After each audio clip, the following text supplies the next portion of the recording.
Good afternoon. Welcome. Hoda just joined us right on time. How'd you know? That I swear, we got some kind of timing. It's not even funny, y'all. Anyway, this is Archetypal Hour. My name is Adam. I am joined by Lexi and Hoda here live in the container on the Broom Radio. It is April 7th, one day before this eclipse. Right now, the moon is in the nakshatra Bhadrapada, and tomorrow during the eclipse, it will be in the moon, the nakshatra, sorry, the lunar mansion of Revati, and which happens to be my ascendant nakshatra. And oh, Nobu's here too. Look at that, Nobu. Welcome, welcome. Well, I'm kind of just woke up from a crazy dream. Interesting. So I had a couple random things, but I was really just going to see who wanted to bring things into the container. But then I was telling Lexi that I just had this desire lately to use this Ganesha divination deck, which I've only used maybe like a dozen times. So I was just about to pull a card. So thank you for joining. And for those that are listening asynchronously, we're going to start this container with just a couple, maybe a 3-card spread from Ganesha deck. This is the Ganesha Oracle deck. It's quite beautiful. And I'm going to play a song that Flammabot found for us, our wonderful synthetic artificial DJ. He found this song for me, and it was pretty groovy. So I'm going to put it on, and then we're going to see what these cards got to say. If anyone has anything specific that's coming up for them that they might want to bring into this question or this card pull, please let me know in the chat, or please come up. Excuse me.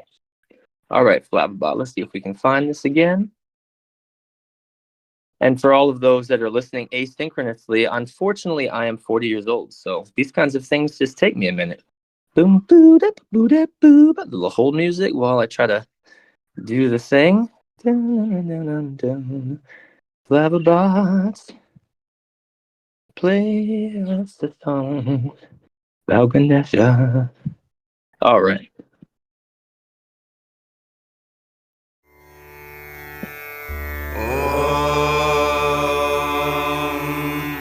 प्रणम्य शिरसा देवम् गौरीपुत्रम् विनायकम् भक्तावासम् स्मरे नित्यम् आयुष्कामार्थसिद्धये प्रथमम् वक्रतुण्डम् च एकदन्तम् द्वितीयकम् तृतीयम् कृष्णपिङ्गाक्षम् गजवक्त्रम् चतुर्थकम् लम्बोदरम् पञ्चमम् च षष्ठम् विकटमेव च सप्तमम् विघ्नराजेन्द्रम् धूम्रवर्णम् तथाष्टमम् नवमम् बालचन्द्रम् च दशमम् तु गजाननम् एकादशम् गणपतिम् द्वादशम् तु विनायकम् द्वादशैतानि नामानि त्रिसन्ध्यम् यः पठेन्नरः न च विघ्नभयम् तस्य सर्वसिद्धिकरम् परम्.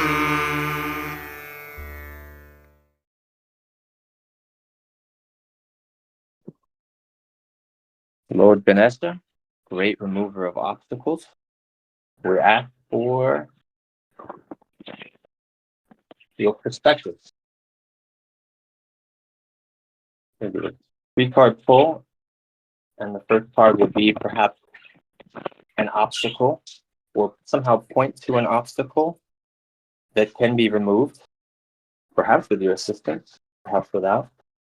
If that's maybe more present for us, or present in the field collectively. The second card might be an obstacle we can look out for and prepare for. And the card on the bottom of the deck may be something that has not been removed, that's maybe older. It lays in our past. Okay. I'm just going to cut the deck.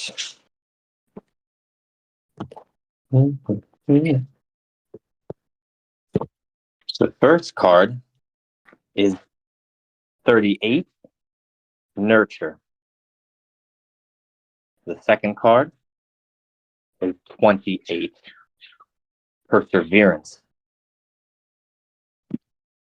And the bottom card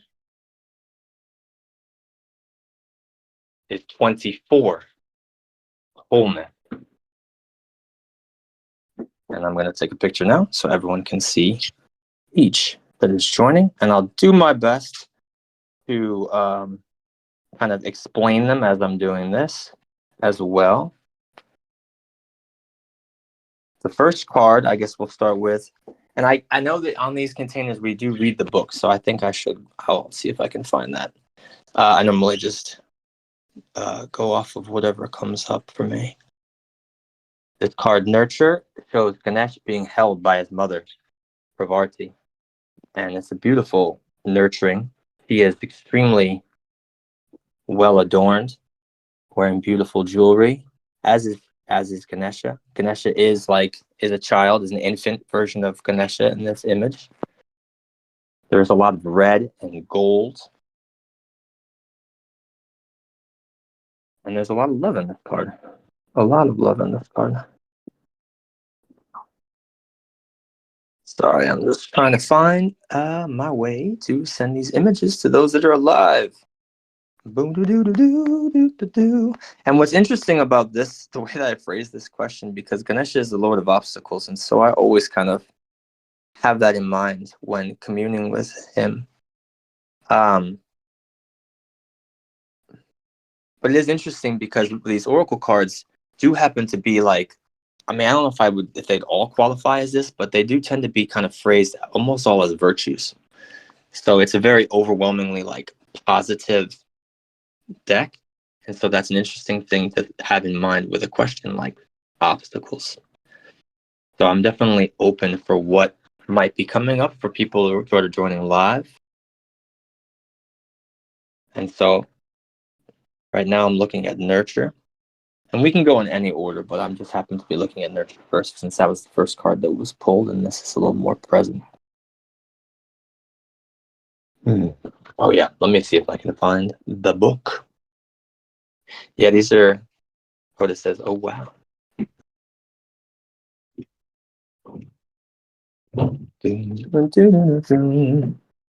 Feel free to share anything in the chat or come off mute while I awkwardly look for the book.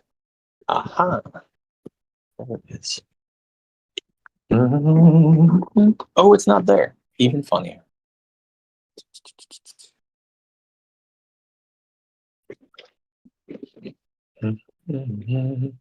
Yeah, I think I have read it that way before too. Hoda in the chat says, I get a sense of inner child workings from this spread. Yeah. Is there anything specific related to that is coming up for you? Oh, I found the book. But that does feel very accurate, sort of like this nurturing for ourselves and this inner aspects.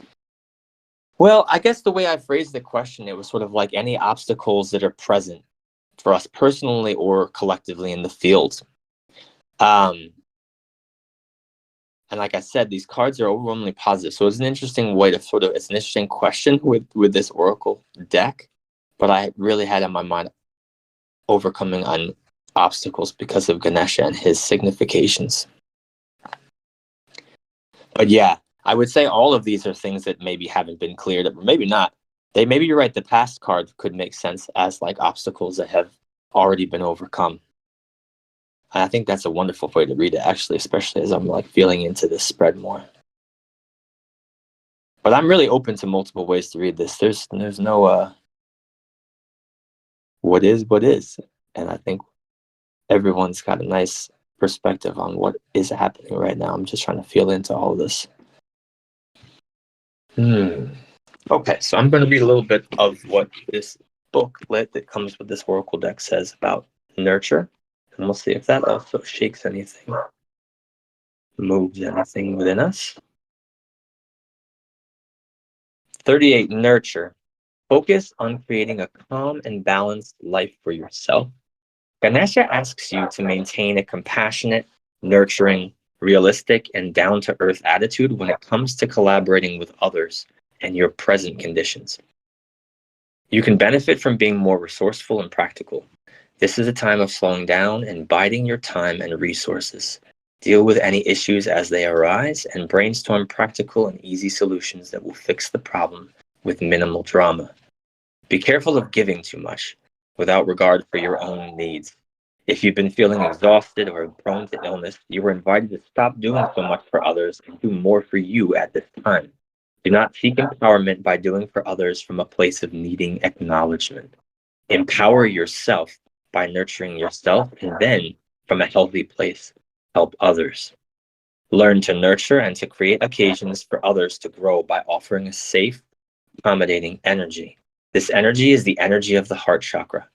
As your life comes more into alignment with your soul purpose, you bring this nurturing and unconditional love beyond your immediate surroundings and out into the world.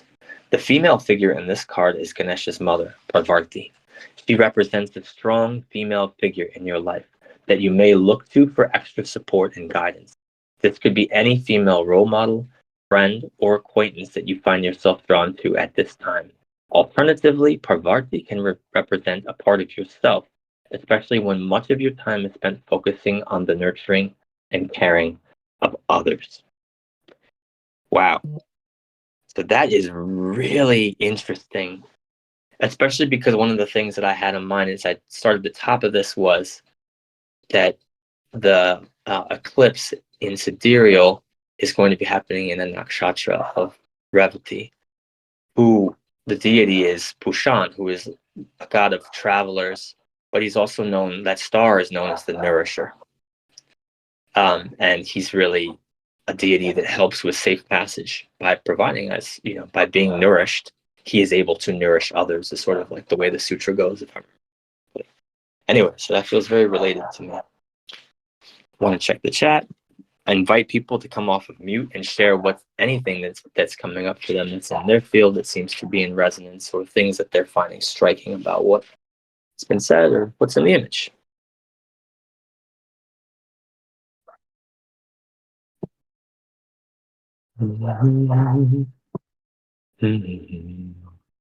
Nobu in the chat says, yeah, just like being Shinant.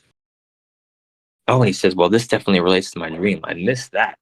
If there's anything you'd like to say about the dream and how that might feel like it's connected, please do. Or anything else that's coming up.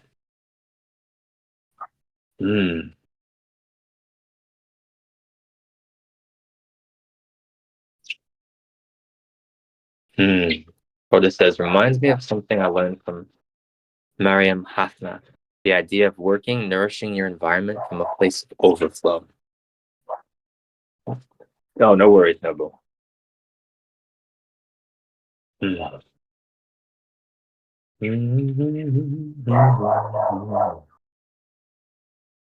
Yeah. Okay. I'm going to move on, but I do feel like it actually feels a little bit related. Are you here? You hear Miss Hazel in the background? Yeah, she's got things to say. Always got things to say. This feels like also kind of related to like a conversation that was happening in the room recently. I think it's happening in safety, especially, and I might have brought some of the same seeds into coaching as a practitioner. But this conversation around like when your friends are coaching you, like if you have someone who's in a profession that might be a helping profession, or especially a profession giving advice, that they might be doing so and bleeding into that friendship and sort of altering some other relationship. There's really juicy stuff. But I'm feeling it's related because later there was some conversation that got to a point, and I know Nobu, you were there, so definitely please like share if I'm misrepresenting some of these exchanges. But it was this question about how important it is to do your own hygiene and self-hygiene when you're in a helping profession, because sometimes you might really be attached and enmeshed with the possible outcomes and like the fruit of the work of helping others, and how that can sometimes bleed into it being about you and your shit and not about the person that's on the other side that you're supporting. And that there's like this leakage that can happen energetically. Now I'm kind of adding a lot and paraphrasing, so Nobu, please hold me accountable. But it feels related to that too. And maybe this nurture card is something to that effect too, of like, we have to nurture those parts of ourselves that are still insecure, that are still vulnerable, that are still really kind of questioning and wrestling with our own sense of competence or our own self-concept, and need some of this help, need some help finding their integration again. Some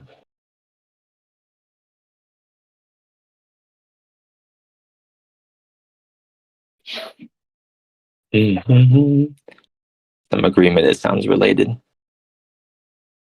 Thank you for. Okay, I'm going to move to the next card, but I want to hold maybe a little bit more space to see if anyone else has anything on nurture.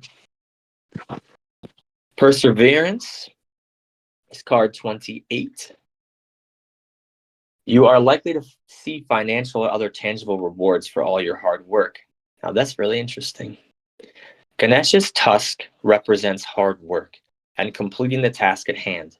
There is a legend, including in some manuscripts of the Mahabharata, about Ganesha breaking his own tusk off to continue writing the Mahabharata epic as Vyasa was dictating it to him. Yeah, this is a cool story. Ganesha's tusk is interpreted as a symbol of sacrifice and strength, and demonstrates that it is important to finish what you start.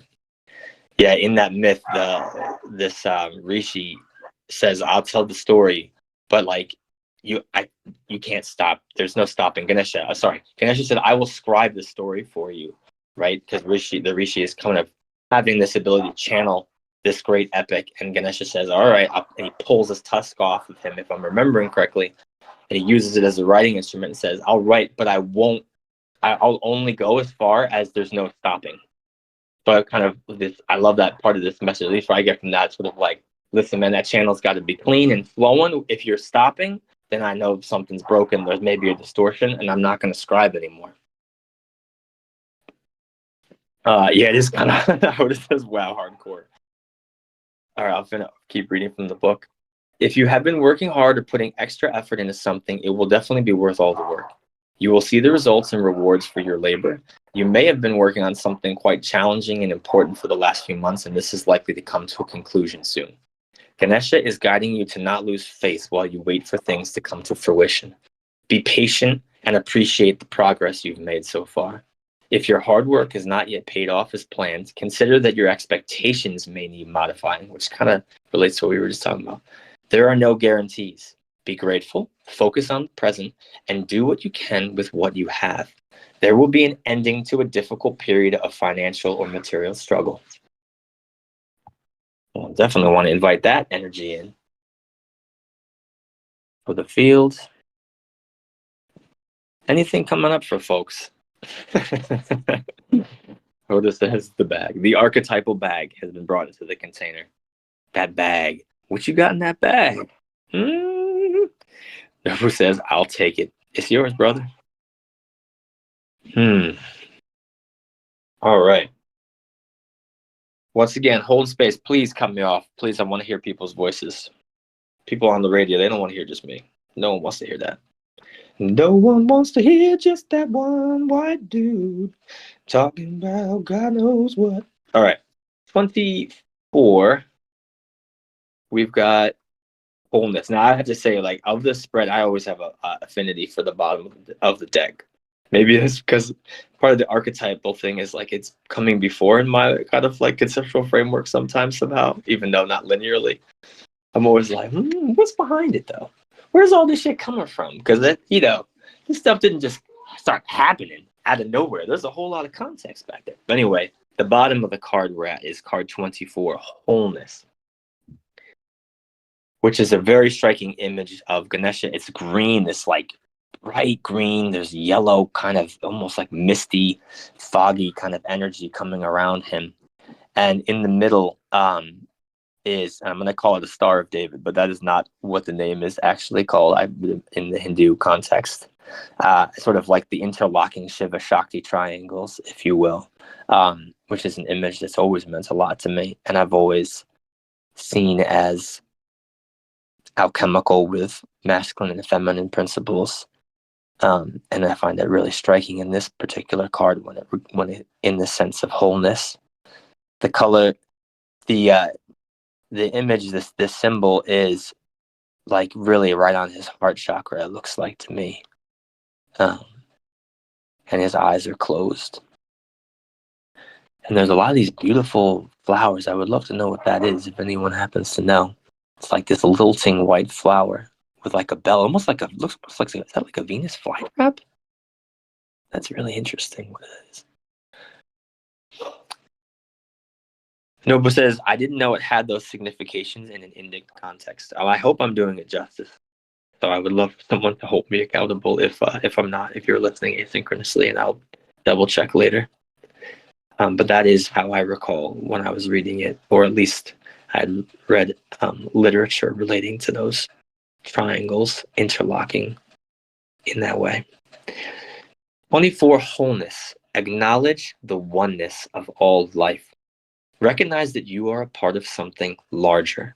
You have a connection here with not only this life and physical body, but with the divine and the universe. Ganesha is guiding you to recognize the sacred truth that you are a divine being, here to give and receive love. It is time to recognize your role in this life. You are complete and whole as you are. You lack nothing. The simplest way to win hearts is through your actions. It's interesting there. It's kind of like, feel like something like, with that one. All right. Green is representative of the fourth chakra, the heart chakra. The heart chakra is the center where we experience love. When the heart chakra is open, you are able to create a safe and supportive, loving environment. When the heart chakra is clear and in balance, you will find compassion for all life. You may be more empathetic. You may be able to see the divine in other people.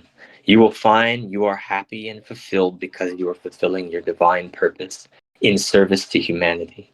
Your sense of self is not limited to the ego. Your consciousness will expand, and you will realize that to love others is to love yourself because we are all one. This card symbolizes peace. You are asked to take a moment and hold the color green in your heart. You may experience a soothing, relaxed feeling that will bring a sense of renewal and self-control. If you are in need of healing, breathe deep and affirm your health and healing.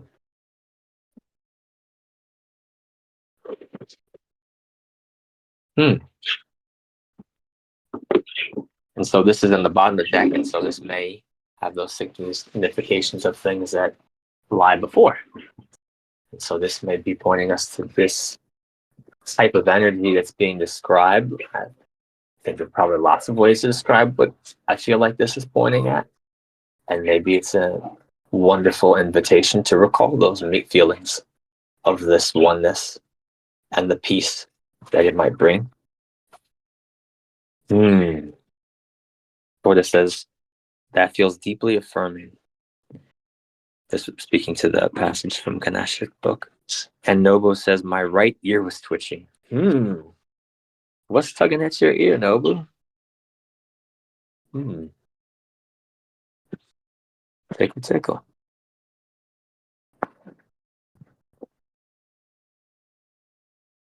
You'll have to elucidate me. I do not know NFI. Oh, I think it's no fucking idea, but I want to be sure. Okay, no fucking idea. That's a good one.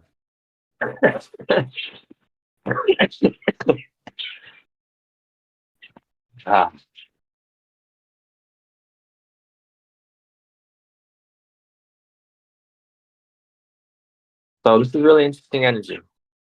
And I'm just going to go back one last time, and then I think we can move on and see if people want to discuss this more. But I appreciate everyone for coming along this ride to see what this connection deck might have to say for this space or this conversation, or what might want to come up into this field, what archetypes, what shapes might want to sort of make themselves available for working, for relationship, for support. And once again, the present, nurture. So there's a call to potentially nurture ourselves and to make sure that we are in a healthy place so that we can be effective and work, and with perseverance to do that work, and the material fruit will come from it, but it might not be exactly what we expect. And maybe it's better to not focus on those obstacles of expectations. At least they've been obstacles to me many times in the past, and I'm sure in the future. And then behind us is wholeness, this feeling of loving oneness, this inner alchemy that has taken place so that all the so-called opposites and all the unique, diverse aspects might have been found to be actually, oh, that's right, this whole. And ain't that same story playing out at grander and grander scales?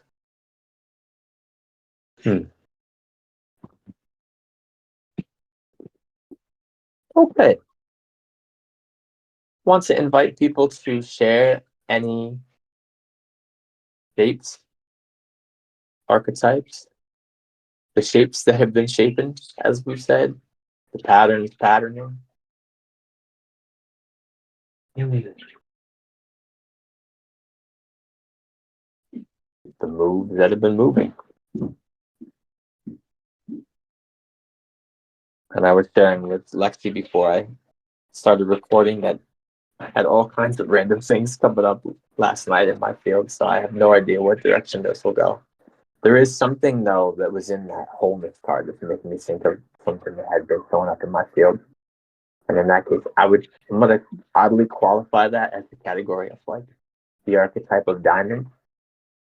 But really, I think it's about the archetype of like the veil between layers of reality and perception. But curious what was coming up for others, or what is feeling like it wants to show up now. Feel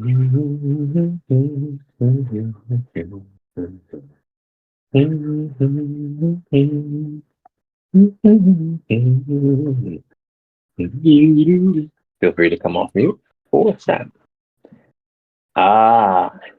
I'm curious if you can read eclipse themes from the nakshatra you mentioned in the poll. That's really interesting. Let me see if I can tune into that. That's really interesting. Yeah.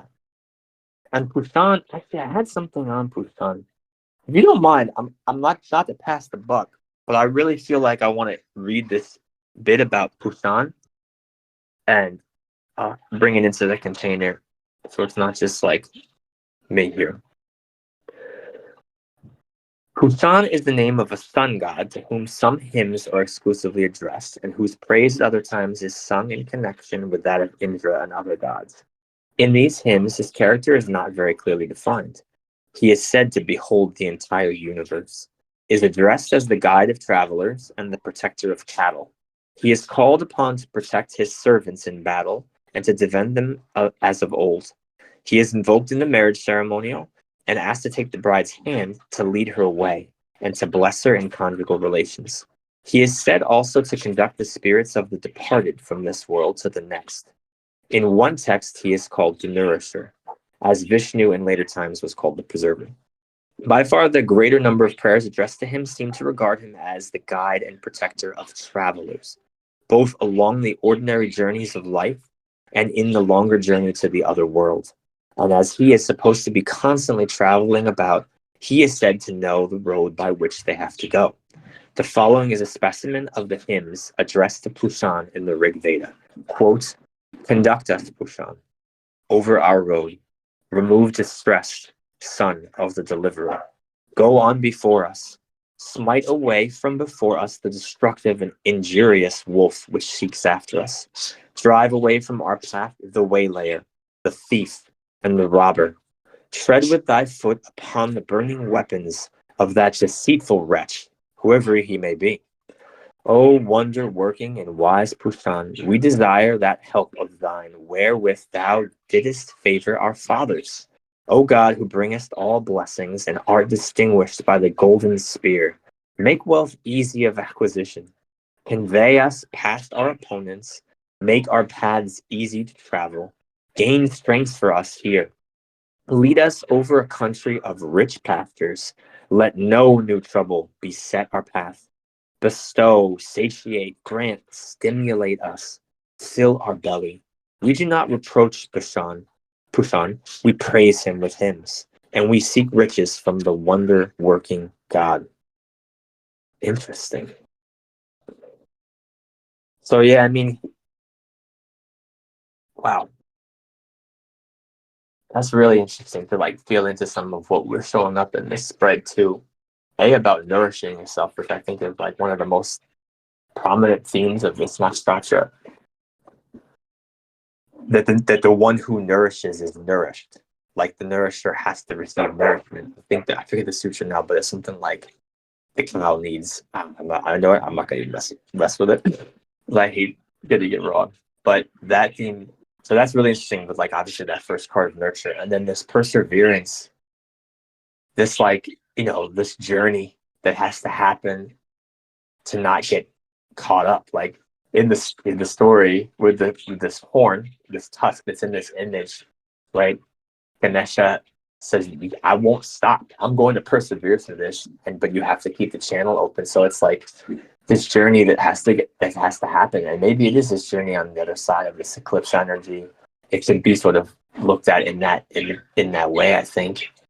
I think with these eclipses and these titans, especially in the sign of Pisces, like, we're in that loosey goosey stuff. Like I use the phrase like quantum foam. I think I heard in one of our spaces, which I always liked. But like, things are murky. There's a lot of timelines probably that are available and wonky, and so I feel like Pushan and this energy that's showing up in this spread might be pointing us to like really being vigilant in this journey through this and staying focused and persevering, but making sure we're well fed, like we have the attention span, and making sure we have these lessons of wholeness that come before us. Like, hey, there's some, like, I like that idea of like the person who's trying to divert you. I forget that language in that hymn, but like that's coming up for me too. Like, don't let someone like through all this wonky energy and this journey that we're flowing through on the other side of it. Don't let people take us out of our integrity, of our own sort of self-integrity, this fullness that we have, that we've cultivated. Anyway, that's what's coming up for me, but I'm very, very interested to hear what might be coming up for others, or if that's landing or not feeling resonant.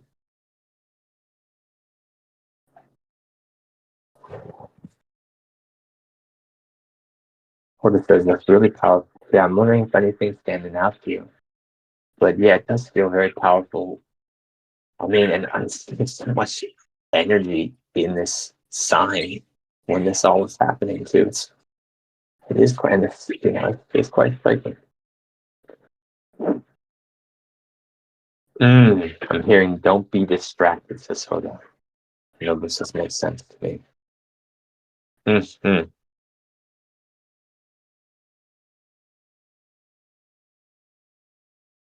Mm.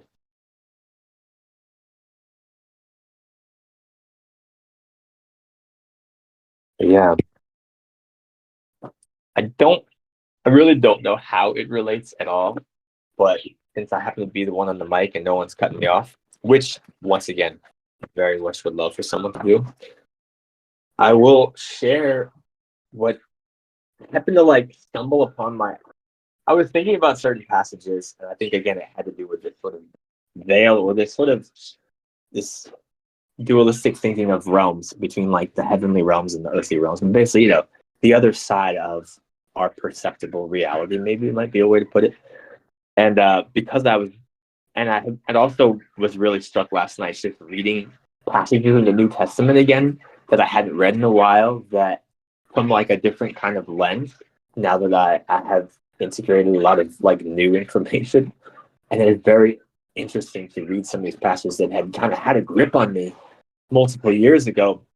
But when I was sort of deep into that more like evangelical style Christianity, although my own flavor of it, but I think it's fair to say there was a lot of literalism, which I think came up in last week's container a lot. Anyway, I was reading this journal of this like story I was trying to write from that perspective, and I love this passage so much. This is from it says it's from Thomas Merton. So he's a Catholic, and I think he really steps into some of the more mystical side of Catholicism, which I appreciate. But I really like Thomas Merton from what I have read of him. But this came from this article, "The Gate of Heaven is Everywhere" in Harper's Magazine.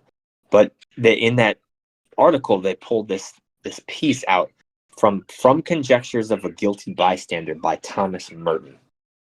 And this is an epiphany that he had experienced and wrote down briefly. And he experienced it in Louisville, Kentucky, which I don't know if that's in the path of the total eclipse in the U.S. But this happened on July 18th, 1958. And he was just looking at a complete stranger. And this is the quote here, just looking at the stranger, right? "There is no way of telling people that they are all walking around shining like the sun. I suddenly saw the secret beauty of their hearts. The depths of their hearts where neither sin nor desire nor self-knowledge can reach. The core of their reality, the person that each one is in God's eyes. It is like a pure diamond, blazing with the invisible light of heaven. I have no program for this seeing. It is only given, but the gate of heaven is everywhere." And this was such I don't know, I can't even describe how much this meant to me the first time I read this. It hit at just the right time, and so many things started to move. But I'm wondering if that is opening up anything for anyone, or if anyone has any thoughts or sensations that they'd like to share. Please share in the chat or hop off mute.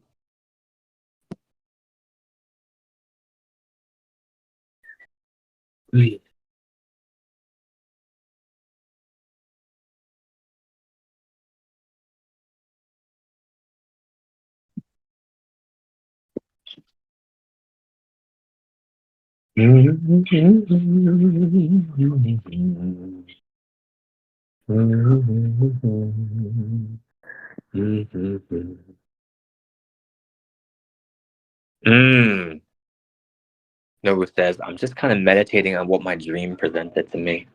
That's really cool that maybe some of this that's coming up is somehow being able to integrate with the lessons that might be available in the dream.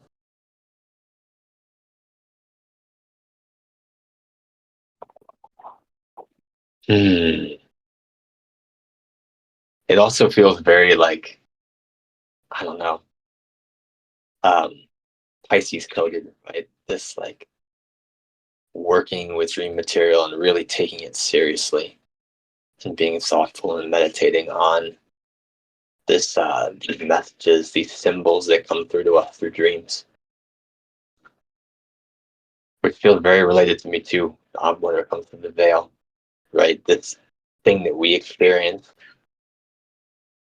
every night, that animals experience, and that we just don't truly understand, or at least maybe some do. I do not truly understand. The mystery of the dream is just like a unique mystery too. This wonderful enigma that we all get to experience. What a wonderful thing.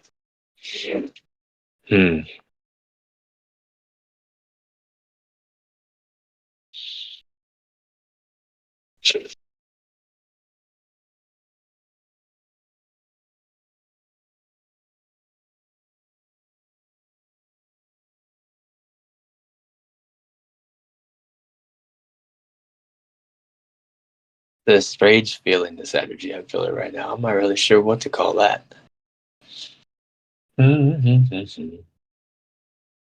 Please, someone, I want to hear your voice. That's not mine. But no pressure. No, don't worry about it. But I know the listeners would enjoy not hearing me. But yeah, this is trying to think in with it clip too.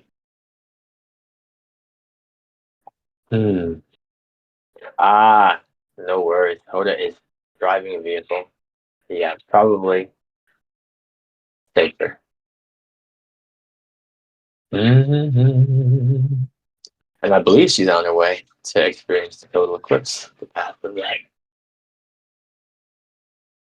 And I think it's wonderful that we invited Pushan into this container, so I hope he's there with you in your container too, because I know there is a lot of traffic in the United States, so hopefully, since it is in this nakshatra, I really would love. And if Pushan was looking after those travelers so that they might get to their destination and they might find something in this experience that allows things to ripen or allows things to become more available to them or just allows remembrance that they're home.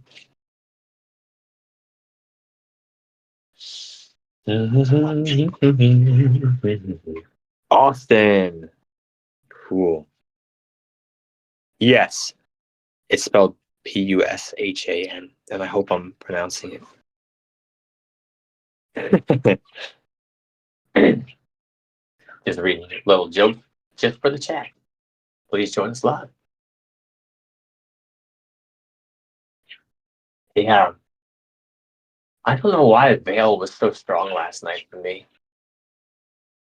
And I think it could come up because, oh, wow, now I'm remembering how it sort of like came up. I was remembering like it was a very personal thing for me. So since no one's chatting, I'm going to be selfish, I guess, and talk about myself for a moment. But it had come up where like I was just remembering my earliest, like, oh, I think it's because I somehow stumbled back into the logos, astrology logos in the Broom Discord. There's a category. There's a thread that's under the clock for those that have hopefully joined the clock. But if anyone listening, basically, we were sharing personal experiences with astrology, and a lot of us there, at least a few people there, had talked about like their first way into astrology was like sun sign astrology, and I was this for some reason it reminded me of like how my mom was my like doorway into anything that was sort of not from like the Catholic upbringing that I was receiving on Sundays, and like the image. So she had this book, which I still have. It was called The Big Book of Birthdays, right? And so it had a page for every birthday. And there was an image on that book, which was that, and I'm going to look it up. I'm going to put it in the chat. I had looked it up earlier because I was like, what is that image called? I want to know. But it's basically the image where the person is sort of like their head is under the veil, right?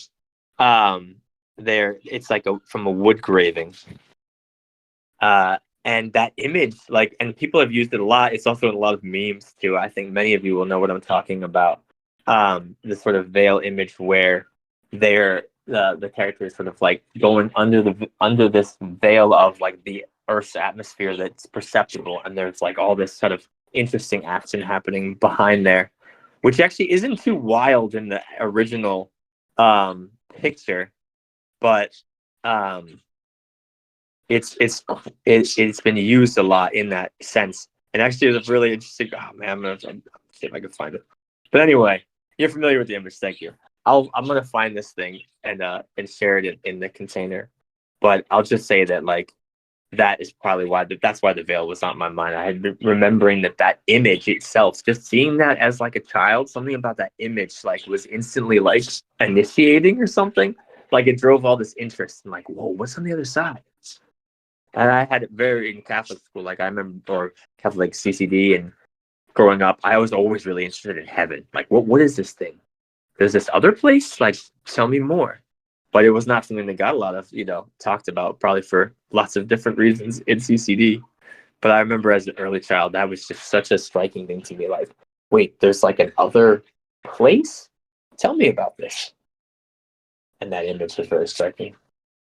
Anyway, I'm just blabbing, so I'm curious if veil archetype or that image is something that's ever struck them as something worthwhile or engaging, but also just if anything's coming up for you on this veil archetype.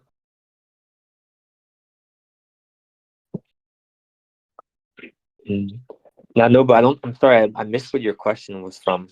Behind here it says, "What was so strong for you?" I might have answered what you asked about, so I don't want to just take guesses.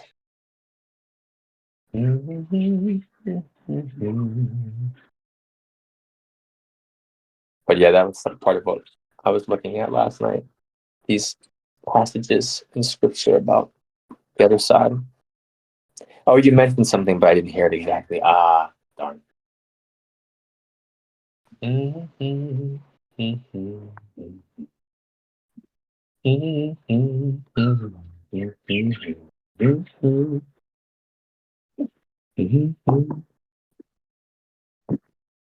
I kind of went down that rabbit hole of looking at some of those old passages in this journal from this piece of fiction I was working with, and it was kind of interesting and fun and nostalgic to like look back at some of these passages in this journal about this story and where I was at in my journey at that time.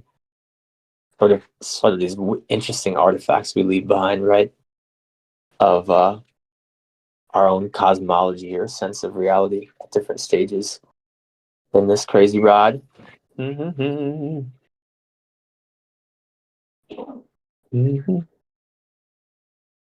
Ah, Nobu says it feels like the passage you wrote about seeing everyone's heart was comforting.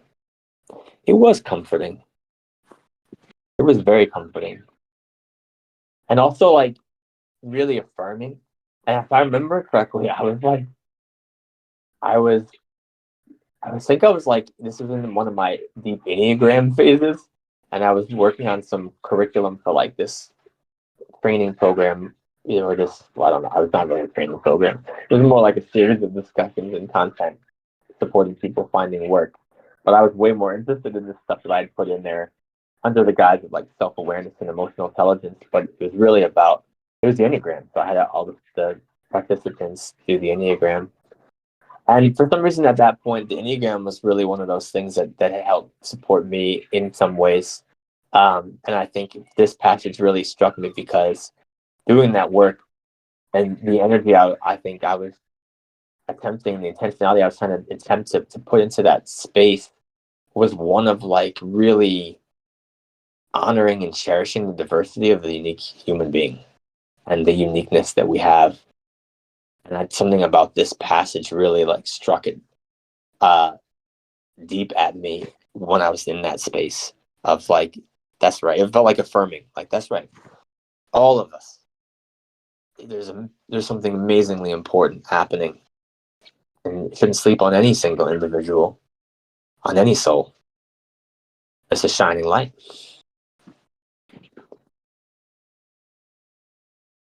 And I missed something that was said earlier about sort of, it seemed like the passage was comforting in the way I was describing it, especially in the context of being worried about how people might be doing what they might do if they're not doing well.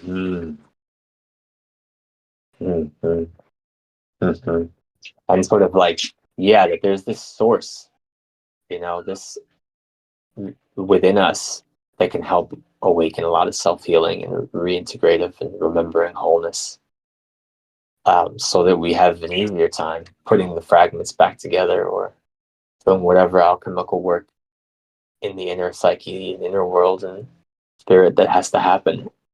Yeah, that it's like this remembrance, like, listen, it's already whole in some layer and understanding. So, yeah, do the part in linear time.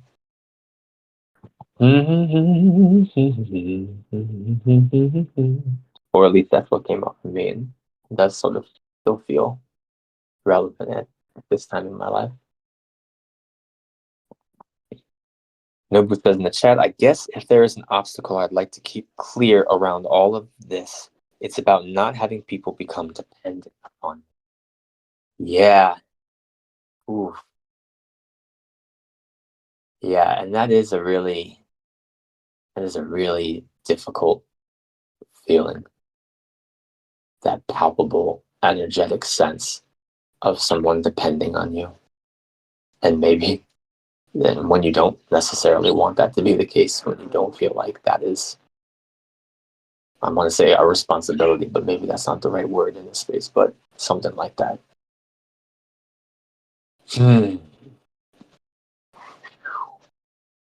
Yeah, that would be nice to clear.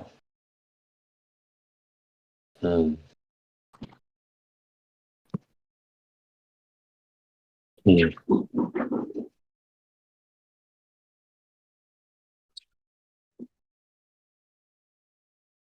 Yeah.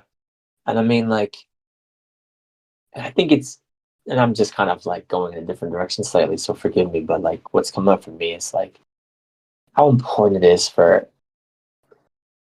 people to help the people to recognize that inner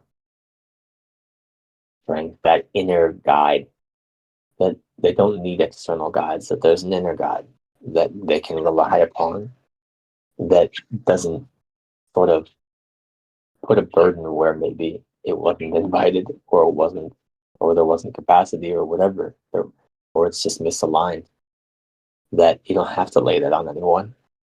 And I think, this is making me think of like that passage of like my yoke is light, because it came up in some of the readings that I was doing last night in the book of Matthew, in the Gospel of Matthew. But yeah, this idea of not yoking others with your burdens.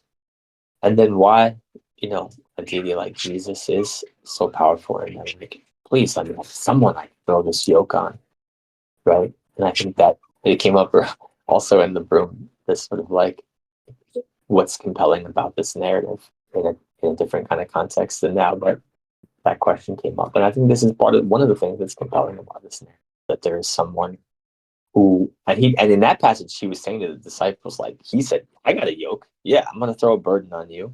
Because he's sending them out in that context. But he said, it's light though. It's light. And in other passages, he said, you can put your burden on me. But anyway, like, yeah, this helping people find that inner guide that they can rely on if they feel like they need to rely on someone. That's not going to depend on someone. They can depend on themselves, on their self. Nobu says, yes, I could see how the message of the Stoics and self-reliance is not as comforting as giving it up to Jesus. And this was the more of the context of like that conversation was about how did the Stoics like that lineage, and it, you'll see it online and people, it still is alive, of course, but it obviously did not win in quotes in the same way, or did not spread and did not have the same relevancy and prominence that, of course, Christianity and Catholic Church had over the whole Roman Empire at that time. At least who was under that hegemony. And we were talking about like, yeah, maybe it's more compelling. And yeah, that stoicism, that self-reliance, this is exactly what we're talking about. This sort of like rooting in your own self and your own sort of investment in yourself and being skillful and all these things. That's a very rough paraphrase. But yeah, how that would not be quite as compelling as the Savior, right? As someone that, as the meme in America goes, like, Jesus, take the wheel. Take that wheel, right? Please. Which I don't think is really a fair read of what Jesus is saying in any way, in my personal interpretation. But Jesus, take the wheel certainly is the meme of the egregore of Christianity in a lot of the U.S. for sure. It's very, I could see how that is a prominent archetype. There's been a resurgence, who says, yeah, about Stoicism. Yeah, for sure. And some people were talking about how in some ways cognitive behavioral therapy is informed by Stoic thought. That's really fascinating. That's really fascinating. But yeah, I mean, what's coming up for me is like, and I'm going to do nothing justice, but just my own weird bias and perspective of these concepts, which I have not studied formally at all. But like, one of the things that I've always kind of like pushed back, but this idea that like with CBT, that like the thought is before the thing, right? That this thought goes into a feeling and turns into an action. And if I'm doing it justice, I'm gonna have to see if I can look up the CBT. Please hold me accountable, folks. Please.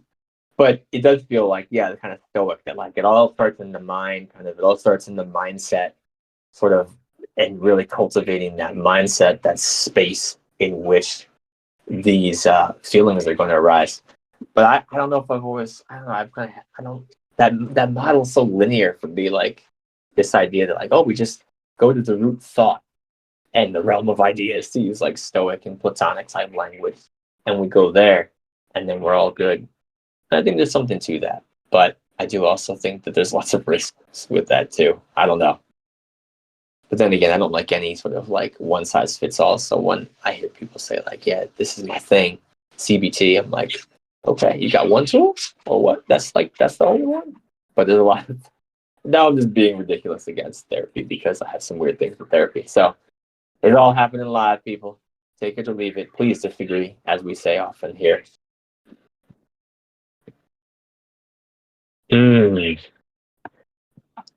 Nobu says, I was pretty into Stoic literature maybe 7 to 8 years ago. There's very little discussion of embodiment in Stoic thought. Yeah, like that to me is like that missing piece of like, what about all this thing called feeling? Like we're gonna wave this off. It's mostly about programming one's mental framework. But it says, same, and Stoicism doesn't really hold a lot of space for my femme-coded behaviors. And Noah says, I don't recall any femme Stoics, LOL. Yeah, I mean, certainly none that come into my mind. And I mean, the Stoicism that I see is very male-coded and male-bodied online and Twitter. It's sort of like the Roman statue PFP kind of vibe. Not always, but like, that's a whole vibe, I feel like, on Twitter and social media. Like, once I see, like, Greek and Roman architecture and statues in the PFP, I'm like, oh, okay, I kind of know already what I might be dealing with here. And I feel like that is in the Venn diagram of all these overlapping energetic egregores and valleys and such of attention. Like, they feel very related to me. Feels the line, says Hoda, about sort of this lack of feminine stoicism or stoics, either in the time of Seneca or Marcus Aurelius or Epictetus. But I messed that one up. But sometimes when I see it, last night I was thinking like how funny it is. So like if I can't pronounce the word, maybe I should just start putting on a ridiculous American accent, just like ham it up even further to point it out. So like Epictetus, or in 2024. Sorry for Epictetus that I just butchered that name. Yeah, why not? Why not? Either in the time of Seneca, Marcus Aurelius, or Epictetus. Ain't none of them.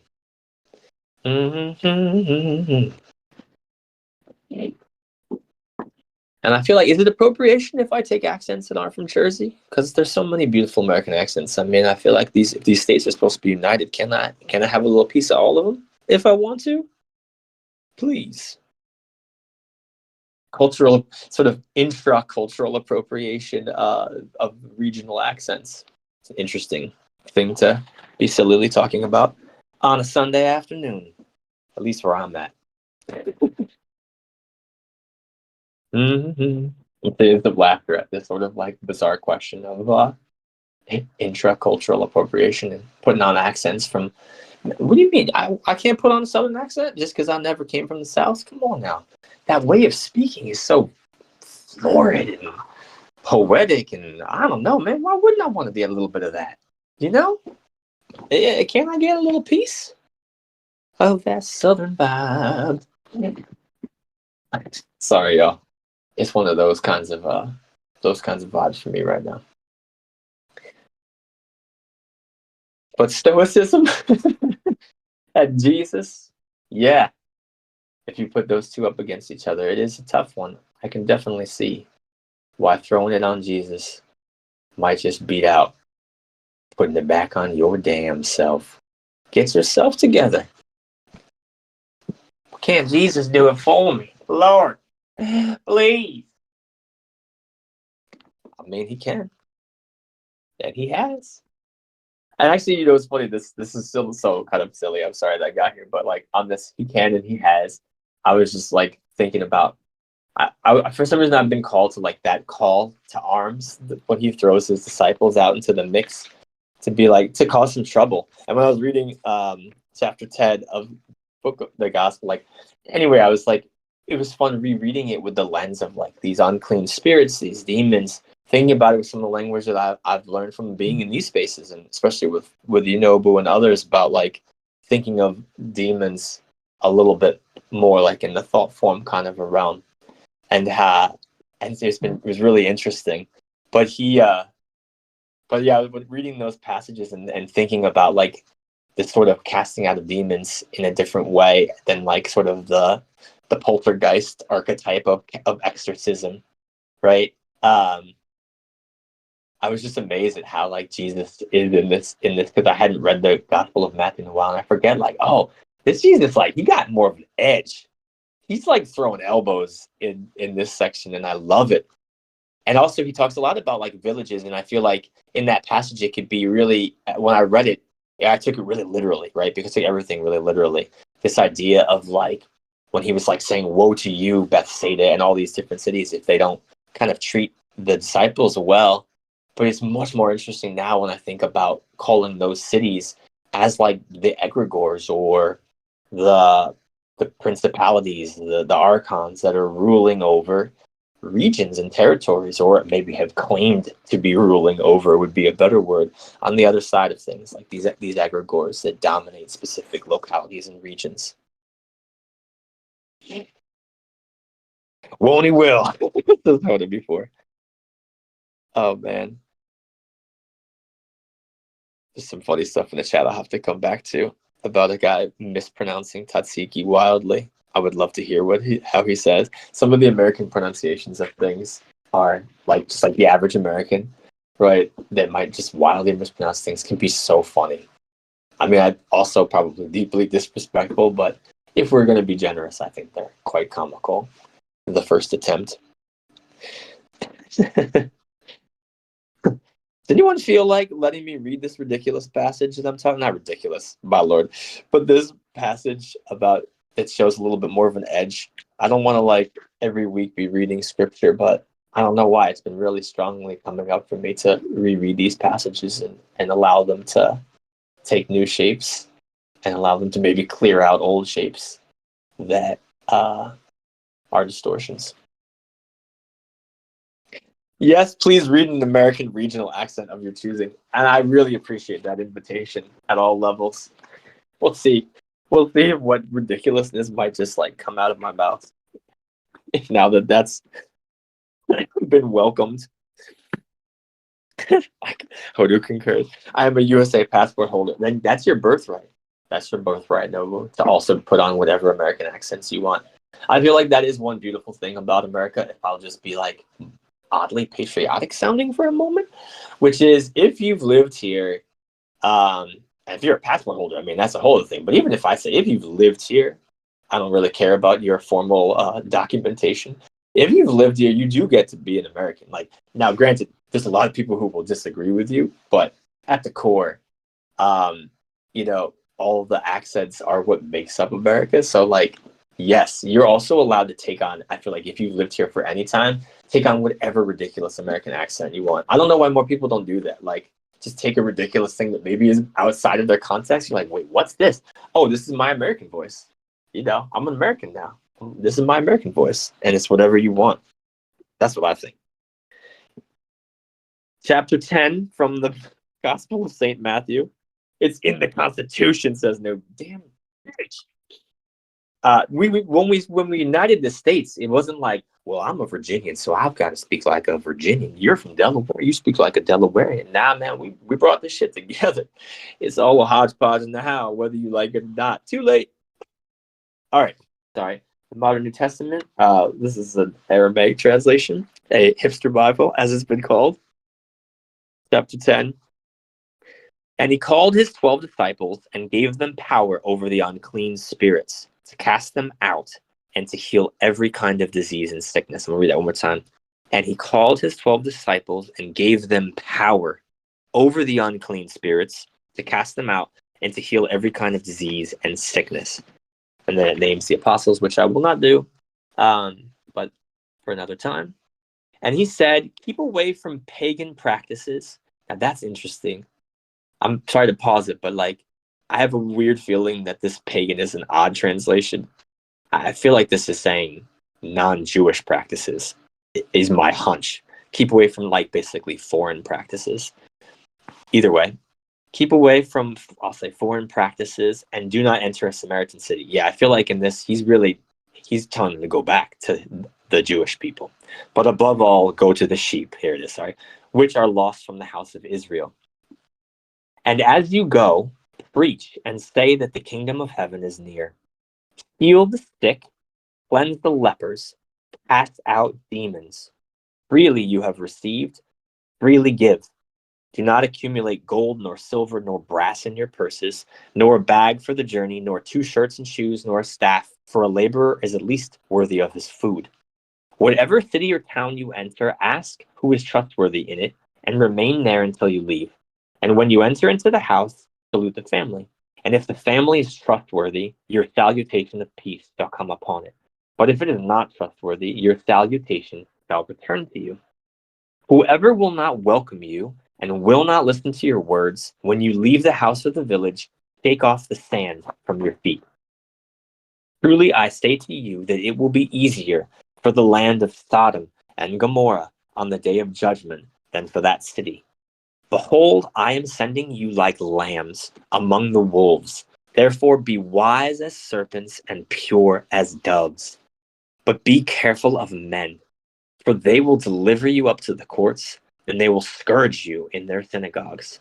And they will bring you before the presence of governors and kings for my sake, and as a testimony to them and to the Gentiles. But when they deliver you up, do not worry as how or what you will speak, for it will be given to you in that very hour what you are to speak.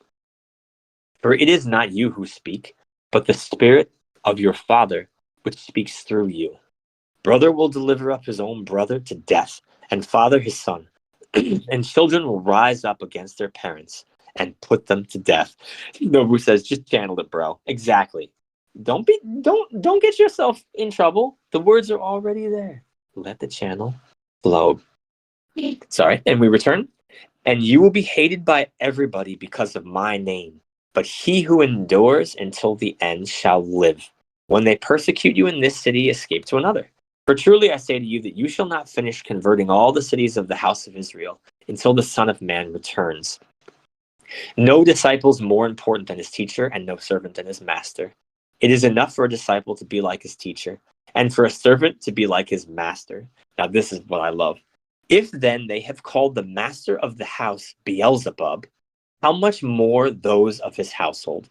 So he's referencing the fact that there were certain folks from the priesthood that were saying, like, the rumors were like, he's casting out demons. Yeah, but he's casting out demons in the name of Beelzebub, right? They're saying he's basically like, he's with Beelzebub. That's how he's doing this. He ain't with God.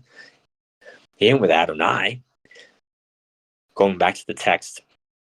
I'll say this part again too. It is enough for a disciple to be like his teacher, and for a servant to be like his master. If then they have called the master of the house Beelzebub, how much more those of his household? Therefore do not be afraid of them, for there is nothing covered that will not be uncovered, and hidden that will not be known. What I tell you in the dark, tell it in the daylight. And what you hear from your ears, with your ears, preach on the housetops. Do not be afraid of those who kill the body, but who cannot kill the soul. But above all, be afraid of him who can destroy both the soul and the body in hell. And are not 2 sparrows sold for a penny? And yet not one of them will fall on the ground without your Father's will. But so far as you're concerned, even the hairs of your head are all numbered. Therefore fear not. You are not much more important. Therefore fear not. You are much more important than many sparrows. Therefore, everyone who will acknowledge me before men, I will acknowledge him before my Father in heaven. But whoever will deny me before men, I will also deny him before my Father in heaven. Do not expect that I have come to bring peace on earth. I have not come to bring peace, but a sword. For I have come to set a man against his father, and a daughter against his mother, and a daughter-in-law against his mother-in-law, and a man's enemies will be the members of his own household. Whoever loves father or mother more than me is not worthy of me. And whoever loves son or daughter more than me is not worthy of me. And whoever does not take up his cross and follow me is not worthy of me. He who is concerned about his life shall lose it, and he who loses his life for my sake shall find it. Whoever receives you receives me, and whoever receives me receives him who sent me. He who receives a prophet in the name of a prophet shall receive a prophet's reward. And whoever receives a righteous man in the name of a righteous man shall receive a righteous man's reward. Anyone who gives a drink to one of these little ones, if only a cup of cold water, in the name of a disciple, truly I say to you, he shall never lose his reward. Very interesting. Very interesting. And actually, I really feel like an urge to kind of keep going for a little bit, but I want to take a break because I'm seeing some stuff in the chat. But like, yeah, this one says he's really bowling out. You're not with me or against me. That's where that passage comes from, right? It's very intense language. But I feel like what's coming up for me, though, rereading this and like knowing a little bit more of the context, or like feeling like I know a little bit more of the context of the narrative, I think he's really also like gassing them up a bit and reminding them, like, because there's an immense amount of power that he's giving these apostles with this language, with his presence, with his touch. He's imbuing them with the Spirit. The words come. You have the power to cast out impure spirits, heal the sick, heal lepers, right? Raise the dead. And so he's using some really strong language, I feel like, to remind people of like, you got to be all in. There's no halfway about any of this. Like, if any of this is going to work, if you are my apostles, then like, this is what I'm talking about. And it's not easy. Like, there's going to be static, a lot of static when you're joining this mission. Because some of the things I'm doing are going to break up households, break up ways of being and doing that have been pretty stuck or pretty set in their ways for quite some time. It ain't going to be fun.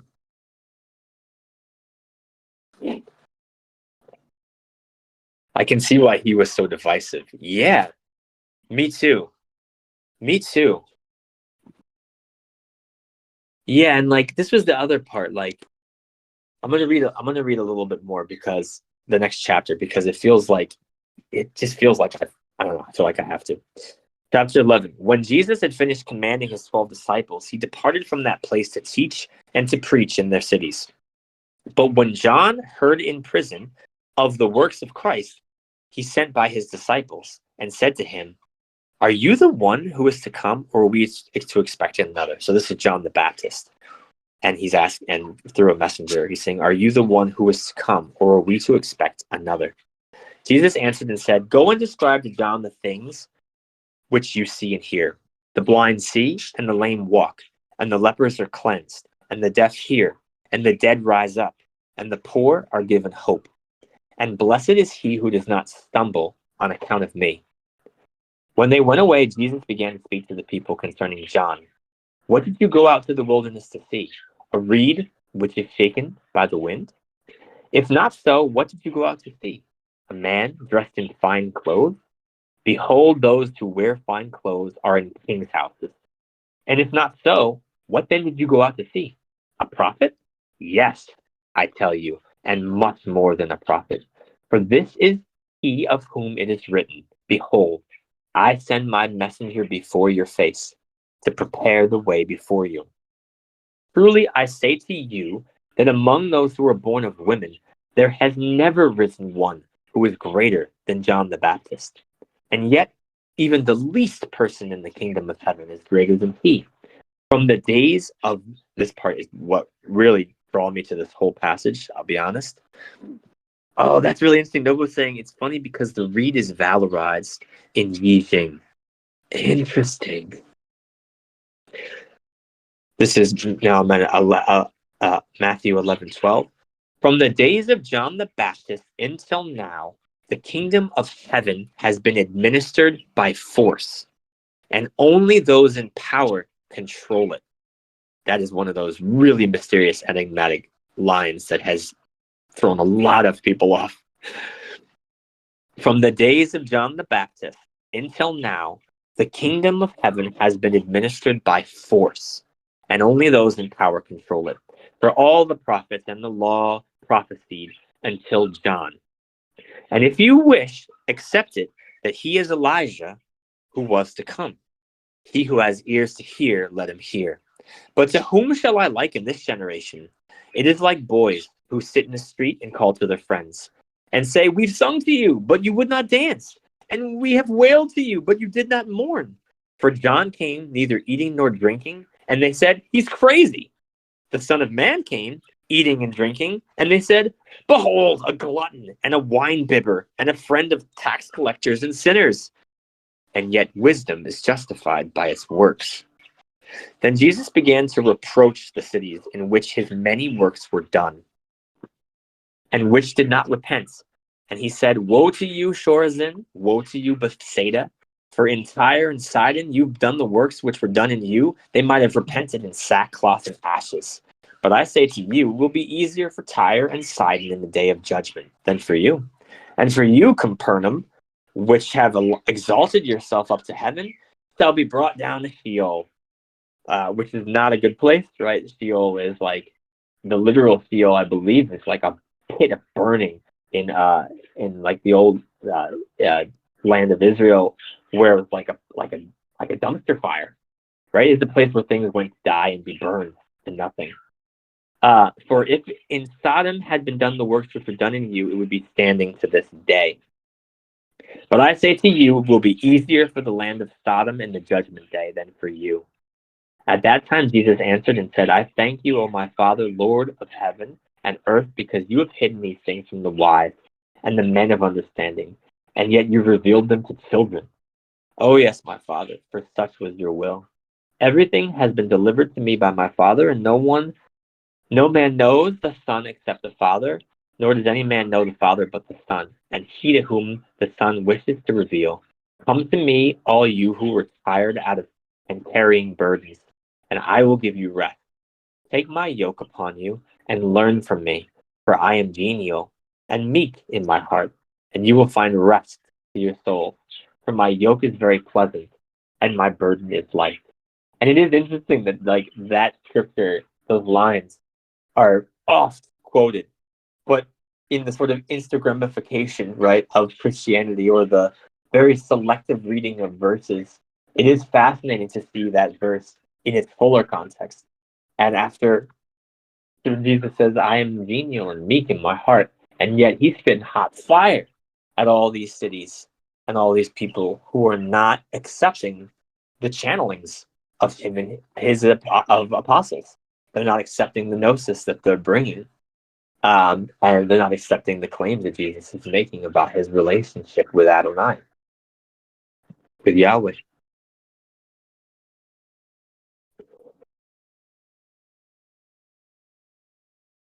At least in the gospel narrative. I want to open that up to anyone else who's reading it. I'm just sort of sharing more of my understanding of the context of this.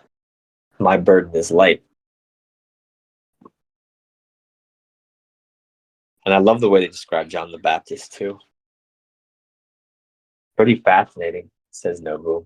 Yeah, I'm wondering what's coming up for you, because like I think there's a very interesting thing. Like I had not really thought of this a little bit differently, right? Like especially this idea of like imbuing his apostles with this power, and John's power of prophecy. And also this idea of like, I was really still struck this enigmatic verse about like the kingdom of heaven as, from the days of John the Baptist. So it's sort of like the days of John the Baptist is current context of the gospel narrative, but it's very recent, right? It's not saying this has always been the case. It says once John, who he's also saying is Elijah, another incarnation of Elijah, comes to earth, some things happen that are different, right? The heavens are now administered by force. And And the same time period, we have Jesus returning. And I think what's also important is in the Gospel of Matthew, it starts not with the birth of Jesus and they're coming to Mary. It starts with coming to Elizabeth, to John's mom, who also receives a message from Gabriel that she is going to give birth to someone extremely important. So, like, the way that this narrative is written in this gospel, John and Jesus are here on the same mission. They're incarnating for the same purposes. Nobu says, I feel like he was a zealot, and he convinced a bunch of people, and even though the Romans took him down, he had moved enough people that a religion raised to him became the official state religion of the Roman Empire. It is a ridiculous feat when you think about it in those terms. Like, wow. Maybe by faith alone, but also by deeds, according to these words, healing lepers, etc. Yeah. Yeah, and I think it's interesting because he's talking about this force in heaven, and yet when his assignment on earth and the way that his power, or the way that he expresses his power on earth, has nothing to do with force whatsoever, right?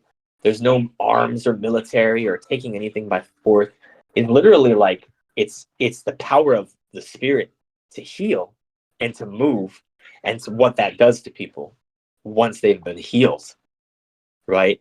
And then for anyone that hasn't had the benefit of this healing, right, it's just, I guess what you'd call it, persuasion, or opening yourself up to the channeled information and the energy around the presence around this person, right? So if I'm not being healed, because they say, well, show us signs, and he's been showing signs of healing, but the signs don't always move the priesthood. They're like, no, we need more here. And there's some good passages in the same book of like them pushing him a little bit to like prove who he is. And he always refuses to do it the way they want. The way he wants to express his power in this narrative is just healing people and casting out demons. That's how he wants it to show up. That's his mission.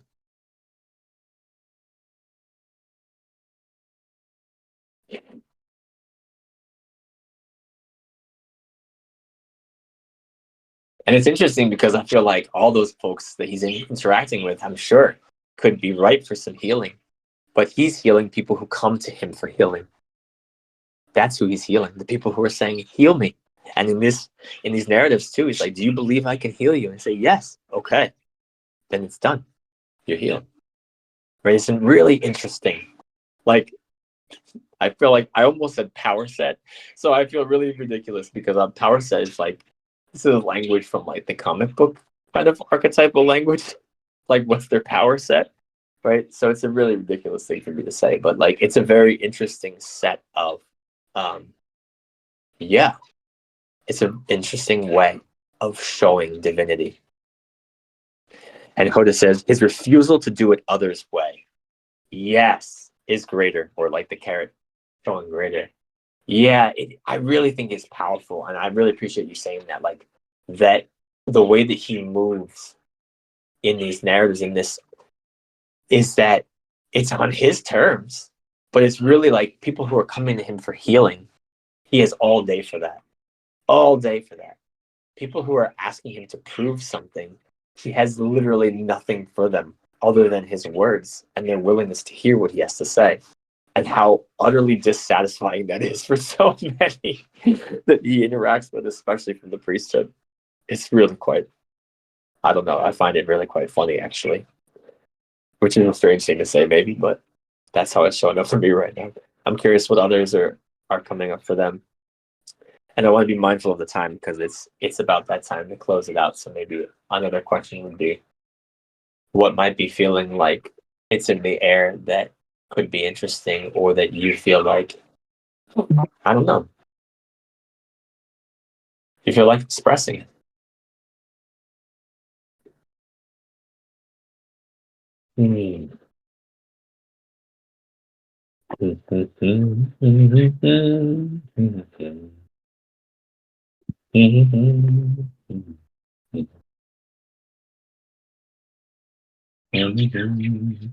I'm trying to go back to the original part of this container too, and seeing how these two threads might connect.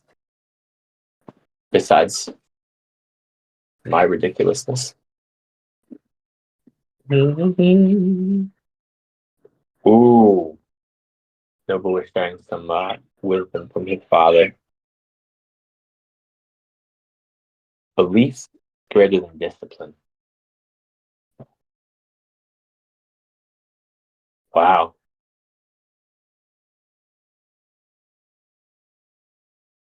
I don't know why, but I find this interesting. I'm curious what your thoughts are of that, Noble. If that feels aligned, like if that does feel really truly true to you.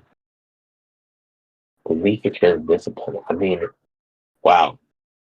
That feels extremely potent to step into.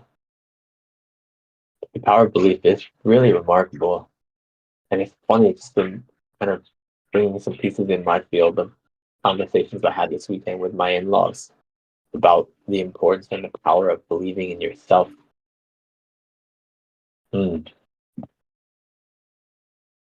Oh, he's joking about the dad part. My bad. So maybe he was taking on like my dad said, like Jesus speaking about his dad. I don't know if that's what you meant, but that's funny. But I'm kind of meditating on that Christ versus Stoics thing. Yeah. Yeah. Going back to that.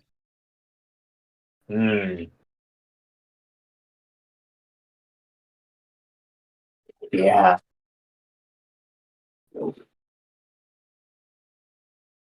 I mean, you can see how the Stoic influence is still very alive in a lot of Western thought, I feel like. But it did not at all have the influence like Christianity did. I mean, it's not even close.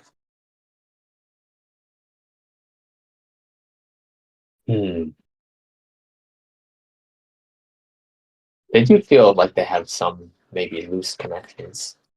I mean, I think there is a lot of like Platonic thought also that's infused with the Greek New Testament, in my opinion. Having played with both of those languages, it does feel like there's an influence there, sure. Nobu says, I feel like the outcomes of Stoic that can be accomplished through walking the path of faith and navigating those experiences.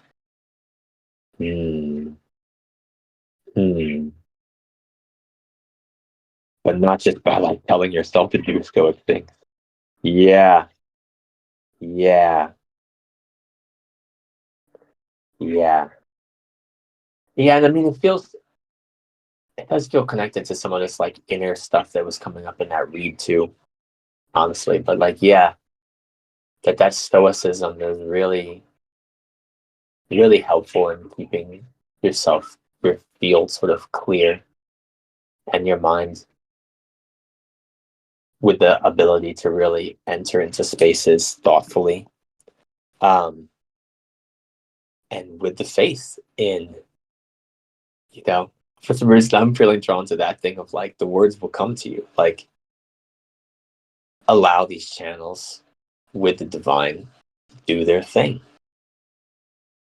And I feel like part of why Jesus is so powerful in this narrative is, and why he's like almost like speaking in this really big language in the sections that we read, is like he's also, I think, increasing their belief. And they say that a lot, increase my faith often with some of the things that they ask him that he's saying, is the way. They're like, can you please increase my faith? Because it's not discipline that helps them get over the hump. It's the faith that gets them over the hump.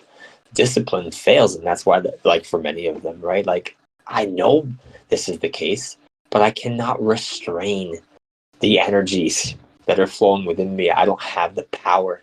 Like, help me, have the faith to just, like in passages I'm thinking of, like when one of my favorites, when his apostle, like increase our faith, is when he's like, what if someone injures me 77 times, 7 times? He's like, yeah, don't let it hit you, don't bother you. He said, turn the other cheek, right? That kind of language. Walk away, man. And they're like, increase our faith. Like, no, like, how am I gonna just like walk away from that? Like, that's some bullshit that happened to me. And he's like, yeah, forgive it, let it go, move on. And they want to increase their faith, and so like that's, I think, an example of like faith and discipline overplay that's coming up. Throw the jokes like me last night trying to get myself to read a book. Like, yeah, sometimes like this idea of like forcing ourselves to do the thing, it just ain't gonna happen. The energy is not there. And faith, I think, sometimes brings us closer to the locus of faith, which also feels related to some of that CBT kind of conversation of like, where is this locus of like, where can I go in this process that's processing in me all the time that can arrest the process for a minute and get me into a new space, man. It can get me out of this wheel, this loop I'm spinning in, and change the game. Nobu says earlier, and belief may get you down that path in a way that stoic ideas won't. Yeah. I mean, what I love about belief too is that like it can imbue you with some really divine foolishness. You know, like even when you said that quote that you jokingly attributed to your dad, you know, I was like, Jupiter, you here? You know, belief over discipline. Like I feel like Jupiter's not necessarily very disciplined in energy. That energy is more about these higher ideals and this belief. And I feel like one of the things I've always loved, I feel like from what I've sensed playing and working with this Jupiterian energy is this sort of faith and this foolish belief that like it's gonna be all good. It's all good. Do the things and keep your heart as pure as you can. Keep yourself hygienic and like it's all gonna work out. You're gonna get the things. And it might not be what you expect, but it's gonna work. And that can feel really foolish, right? Where it's like you're gonna go through life just thinking it's gonna work, like it's gonna be good. Like that's a recipe for disaster. No, man. Take all these anxieties. You need to be constantly worried about what might happen. And so I do think like it's a whole different headspace than like the more disciplined headspace. I mean, I think all these things are important energies to bring in, but they all got their contexts, right? Thank you. I feel like I need to just probably find a way to close this container, but I want to leave one last opportunity for people to say anything, hurl any criticisms at some of the things that have been said, and invite those that are listening asynchronously to share your thoughts, share your own gnosis, share your disagreements. That I know I can appropriate an Appalachian accent if I want to, because I am from there. Not that that's what that was, but you know what I mean. Anything. Thanks for holding the space. Oh, my pleasure. Thank you for joining, and thank you for humoring some of these tangents that wanted to come out, or at least that I felt like expressing, I suppose. Oh, my pleasure. Well, thank you all for joining. And I do hope this eclipse energy is fruitful for you. And I do hope that obstacles that may be in your way become more clear to you, and you kind of just like see that little thing like, shit, I can just boop, yank that at the root and it's gone.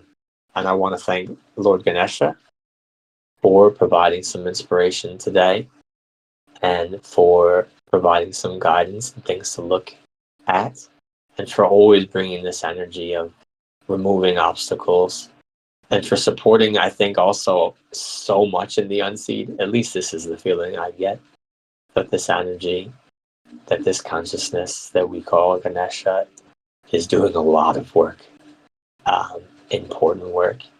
And I just want to feel into my own gratitude for that work that goes unseen and unsaid, and most times unnoticed, at least for me. Anyway, thank you all for joining this space, and I wish you the best. Thank you. See you all on the other side. Yes, Hoda. On the other side of the veil of eclipse in sidereal Pisces.